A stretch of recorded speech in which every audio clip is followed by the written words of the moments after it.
Church fam, what is going on?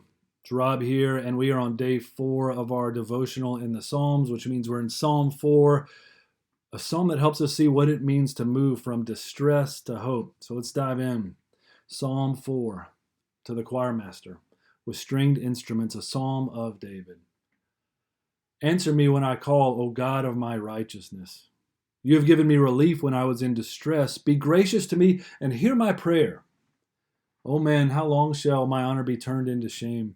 How long will you love vain words and seek after lies? Selah. But know that the Lord has set apart the godly for himself. The Lord hears when I call to him. Be angry and do not sin. Ponder in your own hearts on your beds and be silent. Selah. Offer right sacrifices and put your trust in the Lord. There are many who say, who will show us some good?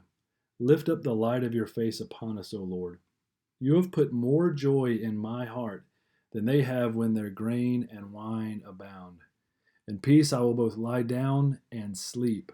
For you alone, O Lord, make me dwell in safety. Let's look where David starts here.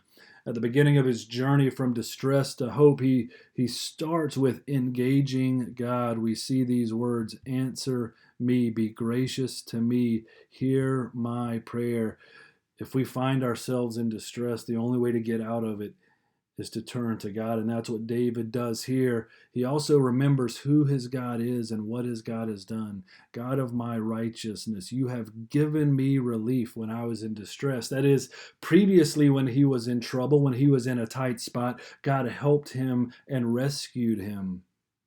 David then goes on and talks about what kind of suffering he's experiencing this particular moment, and that's his reputation is being attacked, something that would understandably make him angry. Let's look at verse 4. Be angry and do not sin. I would imagine that many are like myself, finding it easier to be angry in this claustrophobic quarantine season. These words advise us that our response when angry shouldn't be to lash out or seek revenge, but to first reflect and to remain silent before we decide whether we need to say or do anything. David goes on to contend that because of all that he has in his relationship with God, even in the midst of his suffering, that he has more inner peace and joy than those whose circumstances on the outside seem to be ideal. And like the psalm yesterday, Psalm 3, these promises and these truths lead to rest. They lead to a peaceful sleep. Why? Because our God causes us to dwell in safety. You know, safety, true security. It can't be ordered online from Amazon. It can't be found on the shelves of Costco. It can't be provided in an ultimate way from any earthly government.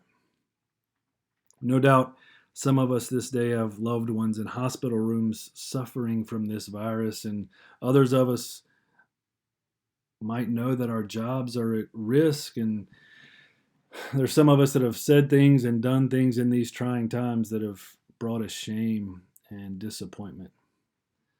But safety is knowing that all of our faults and failures can be covered by His grace. Safety is knowing that we are never alone in the midst of our suffering. Safety is knowing that even death cannot separate us from the love of God in Christ. Psalm 4.